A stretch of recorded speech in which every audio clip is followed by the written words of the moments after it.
Bonjour et merci beaucoup de m'avoir proposé de vous parler de ces deux études que j'ai réalisées lors de ma mobilité hospitalo-universitaire à l'Institut Imagine dans la plateforme Data Science de Nicolas Garcelon. Donc je suis très contente de vous montrer les résultats de ces études. Alors, on connaît un petit peu la santé orale des patients dans notre filière, mais ce qui me tracassait, c'est la santé orale des patients dans toutes les filières. On a des relations très privilégiées dans notre filière avec des filières qu'on connaît très bien, Oscar, Fimara, les maladies osseuses, les maladies dermato, pas mal en rare également. Mais je me suis dit, tous les patients ont une bouche et tous les patients ont des problèmes de prise en charge orale. Et que ce soit parce qu'ils ont des signes oraux constitutifs de leur maladie rare ou juste parce qu'ils ont des limitations d'accès à leurs soins oraux en raison de leur pathologie complexe ou du handicap. Et donc je me suis dit, comment est-ce qu'on peut créer des collaborations, des consultations communes, des échanges, voilà, des relations en fait, de la codisciplinarité entre transfilières. Et c'est de là d'où est venue ces deux études. Voilà. On a donc des collaborations qui fonctionnent bien et on a des collaborations qui n'existent pas. Les collaborations, quand elles existent, elles sont assez institutionnalisées, formelles, informelles. Les gens se parlent beaucoup, même si ce n'est pas forcément très connu. Mais voilà, quid des autres patients dans les autres filières qu'on connaît moins bien ? Mes hypothèses, nos hypothèses, et c'est évidemment très évident, c'est que les patients avec des maladies rares ont un bon accès à la santé orale et à la prise en charge complexe voilà, de leur santé orale. Et donc, ils ont un parcours de soins bucco-dentaire qui est altéré, et donc, ils ont une qualité de vie orale altérée. J'étais assez sûre de mes certitudes, comme souvent, et en fait, ces études m'ont dit que finalement, en fait, j'avais pas complètement raison pour tout. Et c'est intéressant parce que c'est beaucoup plus complexe que ça. Donc j'ai fait une première étude donc dans l'équipe de Nicolas Garcelon sur voilà, la prise en compte de la santé orale par les médecins. Comment les médecins, dans leurs dossiers médicaux, des médecins qui ne sont pas dentistes, parlent des dents. Est-ce qu'ils en parlent et comment ils en parlent de la santé orale? Donc ça, c'était du côté des médecins et du côté des dossiers médicaux grâce à ce moteur de recherche, Dr Warehouse, que certains connaissent ici. Et il y a une autre étude, l'autre volet, qui est qualitatif. Je vais demander aux patients et à leurs parents et alors vos dents, qui s'en occupent, est-ce que ça va? Donc la première étude, donc, qui a été publiée récemment, voilà. Donc je voulais évaluer comment les médecins prennent en compte. Prendre en compte, ça veut un peu rien dire. C'est comment parle-t-il de les dossiers médicaux. Donc je me suis dit, prendre en compte, finalement, c'était parle-en-t-il, y pense-t-il. Donc, on a fait un truc très amusant, c'est que grâce à la force de ce moteur de recherche Dr Warehouse, qui permet en fait d'être un entrepôt de données qui fait remonter des données médicales, des dossiers médicaux de l'hôpital Necker et du PMSI et de tous les dossiers remplis par les médecins, donc c'est cette grosse base de données, on peut faire des extractions de données structurées, bon ça vous impressionne pas, et surtout de données non structurées, des données textuelles. C'est un moteur de recherche exceptionnel que certains connaissent, qui est une mémoire collective immense de toute l'activité de l'hôpital Necker. Vous avez un moteur de recherche qui pourrait être un peu comme Google, vous rentrez le mot « dents ». Alors je me suis dit, comment les médecins pourraient parler des dents, caries, gencives, problèmes dans la bouche. Alors je me suis dit, finalement, je vais mettre « dents ». Après avoir beaucoup tâtonné, car dents, grâce à la force de ce moteur, il y a aussi dents, denture, dentition, édenté, voilà, tout ça, on a quand même pas mal tâtonné. Et j'ai rentré une liste de pathologies dont je vais vous parler. Évidemment, je me suis intéressée en fonction des patients, donc du diagnostic, de l'âge, du sexe, du nombre de rendez-vous médicaux qu'ils ont eus, quel service ils ont vu dans l'hôpital Necker, quelle filière ils sont. Et j'ai toujours cette idée dans la tête, est-ce que ces patients ont un retard des acquisitions? Est-ce qu'ils ont un retard neurodéveloppemental? Est-ce qu'ils ont un handicap mental? Parce que c'est toujours le truc qui, à la fin, va revenir, vous allez voir. Donc, vous savez qu'à Necker, il y a presque toutes les filières maladies rares qui sont représentées. Donc, on a extrait sur 17 filières, sur plus de 39 pathologies rares, avec des pathologies hyper diverses. Des pathologies où il y a des signes oraux constitutionnels, évidemment, Prader-Willi, Di-George, enfin, plein de pathologies, des fentes, et puis des pathologies où il n'y a pas forcément de signes. Je voulais un tableau très large. Et comment j'ai choisi ces maladies? Vous allez me le demander. C'est là où il y avait le plus de patients, où on pouvait drainer le maximum de données. Donc vous voyez, le panel est large, les maladies sont diverses et les filières également. On tapait très large. Donc, Vous allez voir que sur un échantillon de 2700 patients dont on a mouliné les données, il y avait dedans que 18% des patients vus par ces pathologies dont on relevait des signes phénotypiques. Ça veut dire qu'il y a un moment donné, le médecin ou l'équipe qui prend en charge le patient mettait le mot « dent ». A besoin, dent abîmée, a besoin de voir un dentiste édenté sur cette dent. Et que 15% des patients sont orientés dans un parcours de soins bucco-dentaires. Comment est-ce que je l'ai vu? C'est s'il y avait des rendez-vous qui avaient été pris, s'il y avait des lettres dans les dossiers de collaboration, des courriers de consultation, des courriers de recommandation. Vous trouvez que c'est bof? Moi aussi. Voilà. Qu'est-ce qui fait que on a plus tendance, quand on est médecin, à s'intéresser à la santé, à s'intéresser, c'est un peu fort, en disant à prendre en compte cette santé orale telle que je l'ai définie dans cette étude.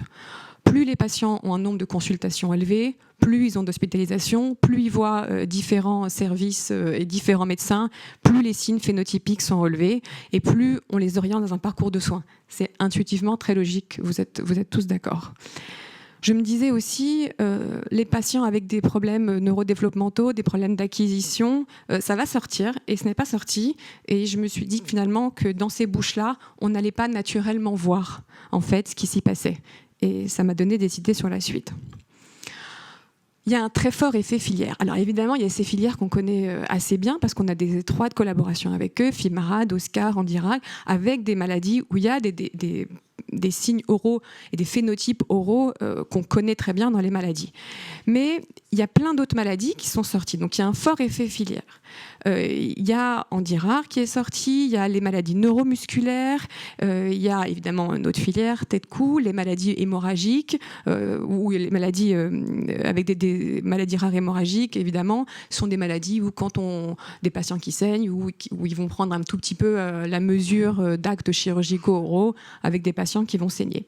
Et il y a les maladies qui sortent pas, et c'est vraiment celle qui nous intéresse le plus, vous êtes d'accord? Pourquoi est-ce que à cardiogène ou quand il y a des pathologies cardiaques, ça serait vraiment très intéressant d'aller regarder les dents, les foyers infectieux des enfants? Pourquoi les maladies rares du foie où il y a, avec les médicaments, des dents qui ont des drôles de couleurs? Pourquoi est-ce que toutes ces maladies FAI2R, des maladies auto-immunes, où on sait qu'il y a certaines maladies, notamment à Stangène, par exemple, je donne un exemple, Bardet-Biedl, où il y a qui est une ciliopathie, où il y a des phénotypes oraux que l'on connaît, pourquoi est-ce qu'on va moins voir les dents? Donc tout ça me dit, on a beaucoup de travail à faire avec ces filières pour créer des consultations communes et des collaborations. Dans ma tête, ça continue. Je me suis dit, bon, on va voir ce que les médecins en disent. Et maintenant, on va voir ce que les patients et leurs parents en disent. Donc, grâce à la filière tête-cou, qui m'a financée grâce au prix Impulsion Recherche, je suis allée interroger les patients grâce à la collaboration des médecins dans les centres de référence de Necker qui m'ont sélectionné des patients sans biais, vraiment les patients qui venaient au tout venant de leur consultation pour que j'aille leur poser des questions avec des entretiens sur leur parcours de soins bucco-dentaires et sur leur qualité de vie. Alors comme toujours les entretiens, vous savez, vous commencez à parler de la santé bucco-dentaire, mais en fait ils parlent de beaucoup de choses et c'est vraiment très intéressant. Donc l'idée c'était que les patients avec des maladies rares qui consultaient pendant une certaine période, qui étaient vus par la génétique médicale de Necker, parce que c'était des maladies génétiques, étaient sélectionnés. Donc j'ai fait des entretiens entre à peu près entre 30 minutes et 1 heure en fonction de si les patients étaient bavards ou pas. Et j'ai fait une analyse qualitative très classique, de méthodologie jusqu'à saturation thématique des données qui sont des méthodes tout à fait connues.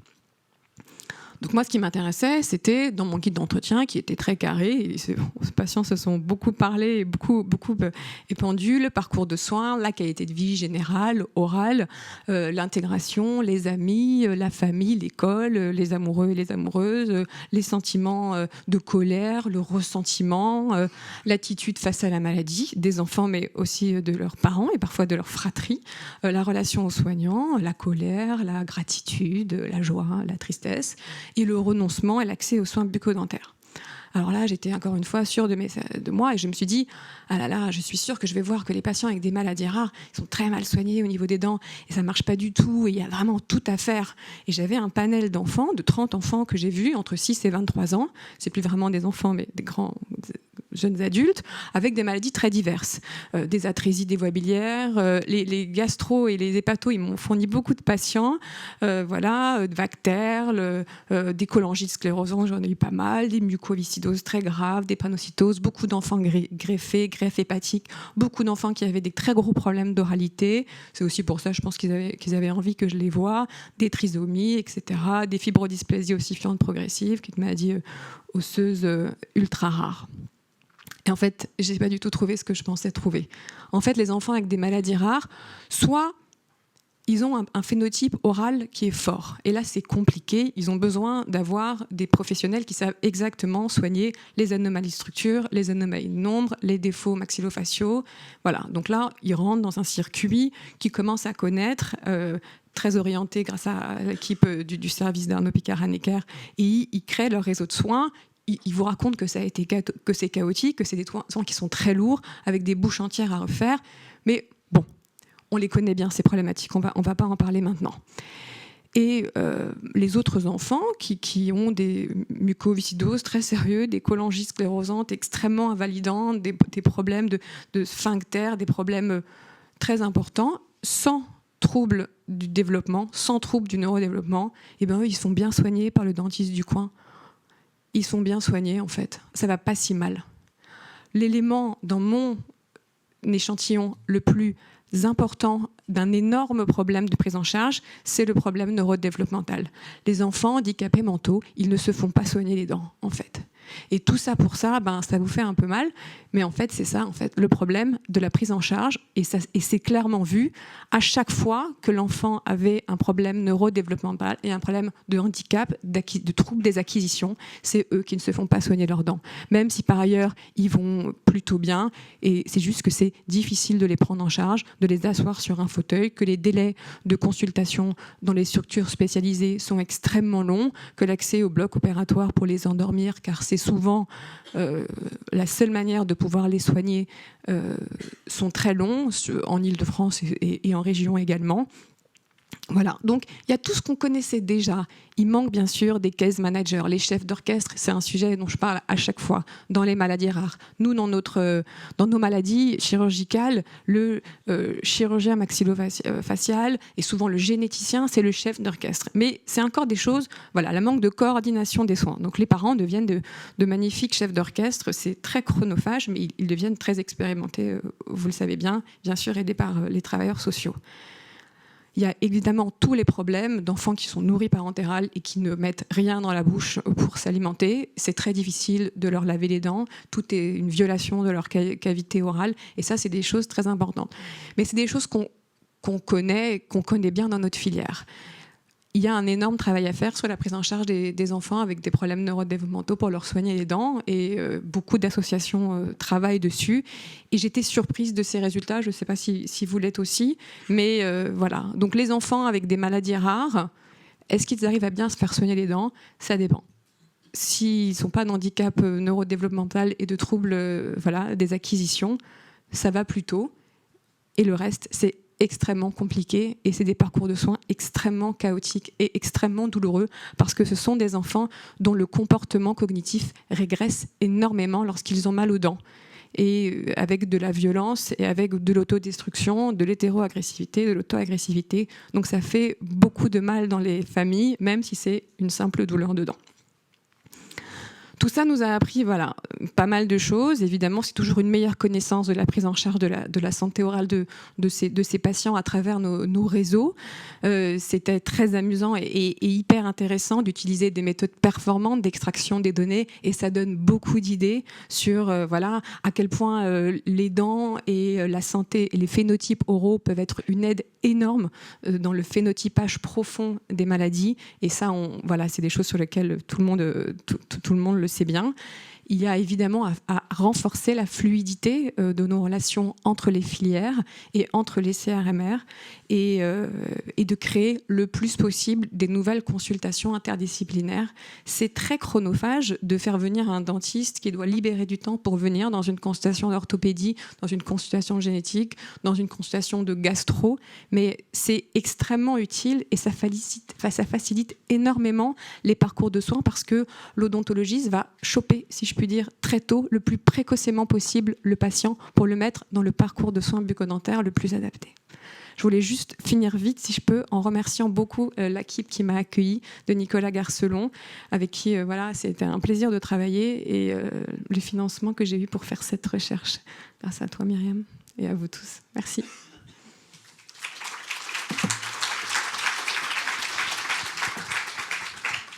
Merci beaucoup. C'est très intéressant, effectivement.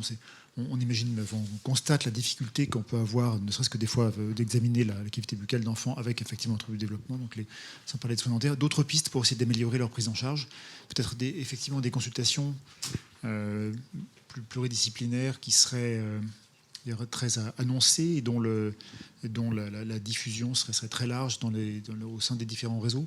Parce que c'est vrai que sinon, on a quelques correspondants sur l'hôpital, par exemple, et dont on sait qu'ils sont toujours débordés, en fait, avec des rendez-vous très lointains.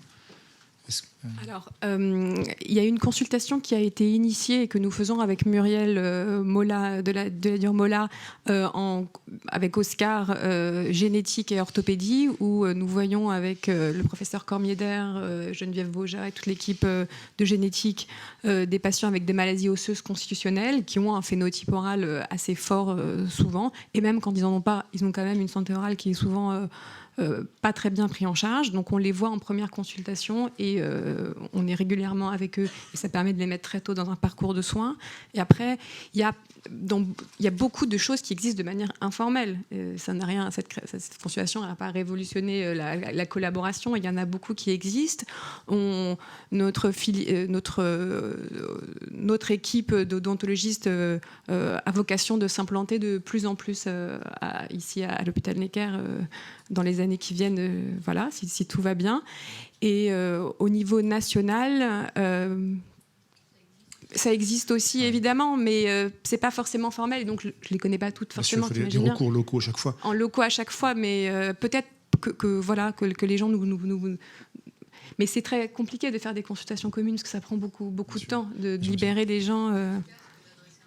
Mais c'est plus efficace parce qu'au moins on voit l'enfant tout de suite, on donne un rendez-vous dans la foulée. Donc c'est... Et justement, peut-être qu'on pourrait passer d'informel à plus formel, effectivement, avec alors la filière peut aider aussi justement pour faire la publicité auprès des professionnels du réseau, au moins local, à l'échelon local pour commencer, de l'existence de ces consultations pour adresser tous les patients qui peuvent en avoir besoin, monsieur. En interfilière. Et en interfilière. Oui, parce que là, c'est vraiment en interfilière. Parce que nous, entre nous, on se parle tout le temps. Mais en interfilière, c'est là l'enjeu, en fait. Même entre nous, déjà, savoir que ça existe et savoir à qui adresser pour le faire au plus vite sans perdre des mois de rendez-vous, c'est déjà très important. Réseau Aurore. Exactement. Nous sommes là. On attend pour une question. Très bien.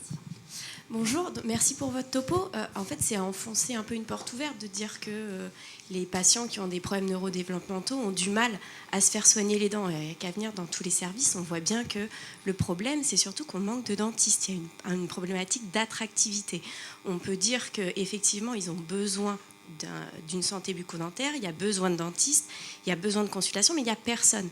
Peut-être qu'il faudrait réfléchir à autre chose, je ne sais pas, changer à la faculté, peut-être que ce soit plus attractif d'un point de vue pécunier, mais c'est vrai que c'est un petit peu... c'est facile de dire ça, mais en même temps, la problématique, c'est qu'il n'y a personne, en fait. Et il n'y a personne... même si on essaye de motiver les étudiants, il n'y a personne. Je m'attendais à votre question. Alors, vous savez bien qu'en recherche, c'est facile de dire les choses, mais c'est toujours mieux quand on les montre. Et d'autres l'avaient fait également.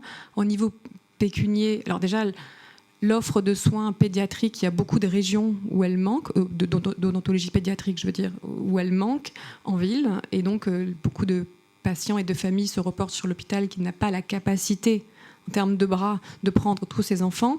Et l'hôpital, c'est un avis personnel, n'a pas vocation de prendre en charge des enfants qui vont bien. C'est un problème ordinal.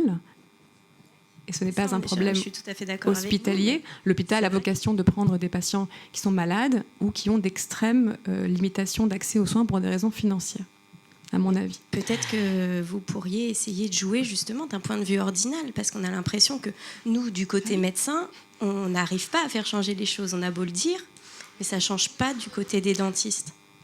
Alors, pour la fac, la formation à la fac, il y a évidemment beaucoup de formations sur les patients spécifiques, autant qu'on puisse le faire en pédiatrie et puis en odontologie pédiatrique et après. Le nombre de nuits d'urgence que je fais à la Pays-Salpêtrière où j'ai des dizaines d'enfants polycariés qui n'arrivent pas à avoir accès à des soins qui sont simples parce que les dentistes omnipraticiens ne souhaitent pas prendre des enfants car vous savez à quel point c'est chronophage et compliqué. La problématique, c'est pas vous. On sait bien que vous faites ce qu'il faut. Non, mais c'est les autres, en fait. C'est tous les confrères de ville.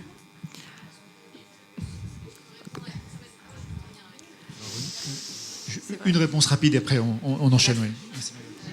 On pourrait y passer des heures, mais c'est une problématique que j'ai déjà fait remonter, même déjà pas que pour le handicap, déjà rien que pour la prise en charge pédiatrique. Et on a un blocage du Conseil national parce que les dentistes ont pour obligation de soigner les enfants. C'est normalement, ils n'ont pas le droit de refuser de soigner les enfants. Donc ce qui fait que, d'un point de vue ordinal, ils n'ont rien à m'opposer. Les dentistes ne le font pas. Mais pour autant, ils ne sont pas sanctionnés et pour autant, ils devraient le faire. Donc en fait, voilà. Donc en fait, je suis en train de monter une étude pour leur montrer le nombre de patients non pris en charge en libéral pour arriver avec des chiffres à l'appui. Voilà. Donc il faut avancer petit à petit, mais il y a un défaut de prise en charge pédiatrique en général et donc encore plus du handicap. Et je ne pense pas que les leviers financiers soient... ça a déjà été montré dans plein, mais dans plein d'autres problématiques. Regardez en région, et en fait, il manque de dentistes en région, et c'est pas l'attractivité financière qui fait qu'il y a plus de dentistes en région. Ça a déjà été montré. Voilà. Mais alors, alors il y a des réseaux, handicap, il y a Rhapsodif, il y a Andidan, où ils ont du coup des coordonnées de référents et qui peuvent vous orienter vers les bonnes personnes. Mais vous savez comme nous, les référents, en fait, ils sont débordés. Et nous, c'est pas pour ça, on est dans le service avec le docteur Joly. Moi, je suis du côté ORL et Aline du côté maxillo. Mais nous, notre secrétariat, il est harcelé toute la journée avec des gens qui cherchent juste un dentiste pour faire des soins tout simples. Et les urgences pédiatriques aussi. Et donc, nous, effectivement, on essaie de les renvoyer sur des praticiens référents, mais qui ne peuvent pas répondre à la demande. Donc, puisque l'ordre a peut-être du mal à avoir un retour... Vous pouvez les renvoyer. C'est-à-dire que moi, à un moment donné, la réponse du Conseil national, ça a été de me dire, il y a des conseils de l'ordre départementaux qui sont censés répondre à votre demande. Donc, renvoyer les patients vers le Conseil de l'ordre départemental et qui est censé assumer cette problématique. Et c'est ce que j'ai fait. Et au cas par cas. Donc, en fait, renvoyer ces patients vers le Conseil de l'ordre. Et peut-être qu'à un moment donné, en fait, le Conseil de l'ordre, du coup, prendra en compte ce qu'on leur dit. En fait, malheureusement, pas. Le Conseil de l'ordre, on les a renvoyés, ces patients, et on a eu l'appel du président du Conseil de l'ordre nous disant d'arrêter et nous insultant. Donc, au bout d'un moment, on ne sait plus quoi faire. Alors, vous êtes dans quel avant département ? De répéter les insultes, on va passer au topo suivant, justement. On réservera peut-être pour la discussion après, pour la table ronde, effectivement, parce que je pense que c'est effectivement oui. Un mot, pardon. Oui. Alors un dernier mot, parce qu'on prend du retard sinon. D'accord. Je pense qu'il y a une difficulté qui est liée aussi au secteur de prise en charge. La plupart des prises en charge bucco-dentaires sont effectuées dans le secteur privé, puisque la plupart des chirurgiens dentistes travaillent en secteur privé. Le nombre de chirurgiens dentistes qui travaillent dans le secteur hospitalier est très limité. Trop limité. Ce n'est pas faute de demander des praticiens hospitaliers avec des gens qui ont des compétences en soins spécifiques, qui souhaiteraient évidemment remplir ces fonctions au service de la population, mais cela nous est refusé systématiquement par les hôpitaux. C'est une remarque qu'on a en ligne d'ailleurs en direct. Étant PH en odonto en attente de poste, je peux vous confirmer que ce sont les hôpitaux, les ARS qui n'ouvrent pas les postes, nous dit quelqu'un en direct. Oui.